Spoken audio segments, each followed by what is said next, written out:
Castling. Castling is a special chess move involving the king and a rook, executed under specific conditions. It allows the king to move 2 squares towards the rook, while the rook jumps over the king to land on the adjacent square. Castling can only occur if neither piece has moved previously, there are no pieces between them, and the king is not in check or passing through check. First jump.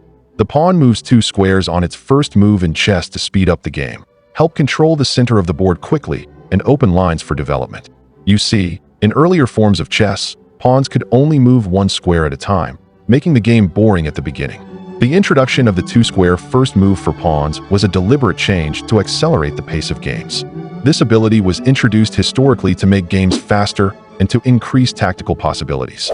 The rule also serves to open up lines for the king's bishop and the queen to develop, further contributing to the dynamic nature of the game. As the video progresses, you will see the level of specialty increase. Some of them are ancient and might not exist today, but they are pretty ridiculous, like the king being able to move like a knight on its first move once per game. Promotion. Promotion in chess occurs when a pawn reaches the opponent's back rank, allowing the player to exchange the pawn for a more powerful piece, typically a queen.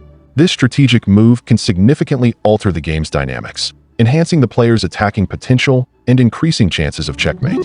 Promotion is a crucial aspect of pawn play, often influencing the outcome of the match in favor of the promoting player. Underpromotion. Underpromotion in chess occurs when a pawn, upon reaching the opponent's back rank, is promoted to a piece other than a queen, typically a knight, rook, or, in rare cases, a bishop. Since the other pieces are less powerful than the queen, it gets the name under. Look at this position. If we promote to a queen, it's going to be stalemate, but if we underpromote to a rook, that way black can make a move, and soon we will deliver checkmate with the rook. In most cases, the purpose of underpromotion is to avoid stalemate and to gain some tactical advantage. That is why players underpromote. En passant. En passant is a special pawn capture in chess. It occurs when a pawn moves 2 squares forward from its starting position, landing beside an opponent's pawn, allowing the opponent to capture it, as if it had moved 1 square. The special pawn move en passant exists because of rules changes that led to the codification of the modern rules of chess. Originally, a pawn could only move 1 square forwards, even on its first move. This meant that pawns on the 5th rank would always have an opportunity to capture adjacent pawns moved forward by the opponent. However, since the rules of chess were changed to allow each pawn to move 2 square on its first move, the en passant rule preserves this capturing opportunity.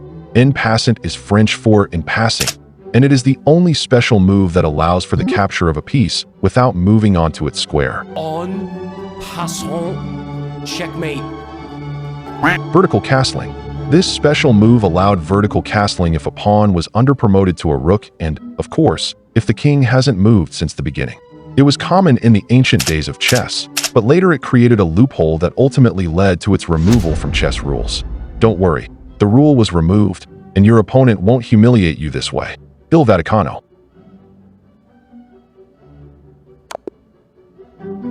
Don't freak out, it doesn't exist. It is a special move that allows you to capture 2 pawns when they are lined up like this. However, this rule is not applied. Most players are seriously asking to include this special move in the game, and boob would be the notation for it, but there is no answer until September 26, 2025. It's played in casual games and is also a popular meme on Reddit. What is your opinion on this? Please let me know in the comment section. Aufyn. The ancient bishop moves diagonally only to squares but can attack through pieces and has the ability to jump like a knight. The camel. This piece was used in place of a knight at some point in history. It moves like a knight but with an extended range, jumping 3 squares in one direction, horizontally or vertically, and then 1 square perpendicularly. The camel is a color-bound leaper, meaning it's limited to squares of the same color as its starting position, like bishops. What is this? Like So there's a camel. The camel kind of moves like a knight, but it's up 3 and over 1. This is so confusing. Like, I'm really so confused about. Okay, I'll just get my. Yeah. So unfortunately, you just blundered your camel. Do you see that? Because my camel. No, my camel. But not only that. This is checkmate. Restricted promotion. In some historical variations, pawns could only be promoted to pieces that had been captured. What do you promote a pawn to if your pieces haven't captured anything? Weird. Dummy pawn. This is even worse than the last. It's an ancient special move making the pawn static if it reaches the last rank. I mean, the pawn couldn't move if it reaches the last rank. It would be stuck there until an opponent's piece captured it. Ferz. The modern queen in chess is a powerful piece that can move almost everywhere, making it perfect for attacking and defending scenarios. However, this queen was significantly weaker under early chess rules, restricting her movement to just one square at a time in every direction, like the king.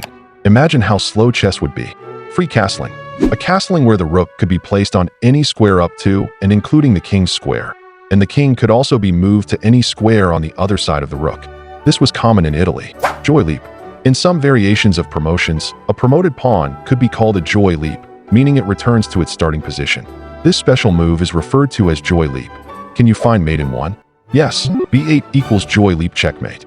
It is an example of a less common variant in chess that is not often seen in standard games. Senterej Werera. That is how it's pronounced.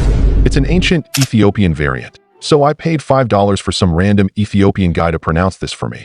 But you are refusing to hit that like button for free. Anyway, it's one of the most ridiculous special moves on the list. This special move begins in the first move, literally, where both players move simultaneously until the first capture. Yes, I am saying your hand speed matters. This is how it would be if this rule still existed today.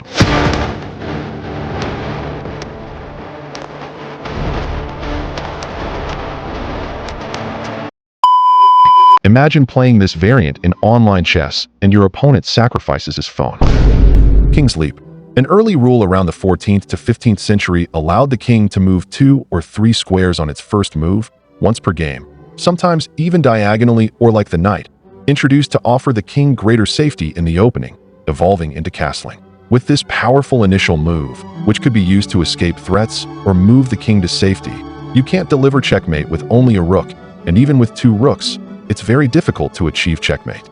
Imagine trying to checkmate the bishop without stalemating it. It was later incorporated into the castling move that exists in modern chess today. In today's modern chess, most of these special moves don't exist.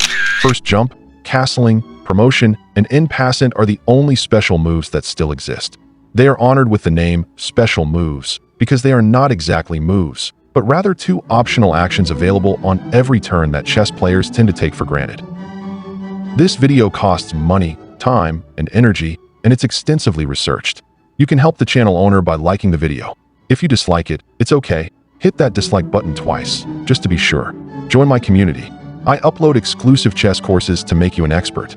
It's highly recommended for people below 1,000. With the tutorial I provide, I can help you surpass 1,500 easily. No bullshit. I'll see you next time.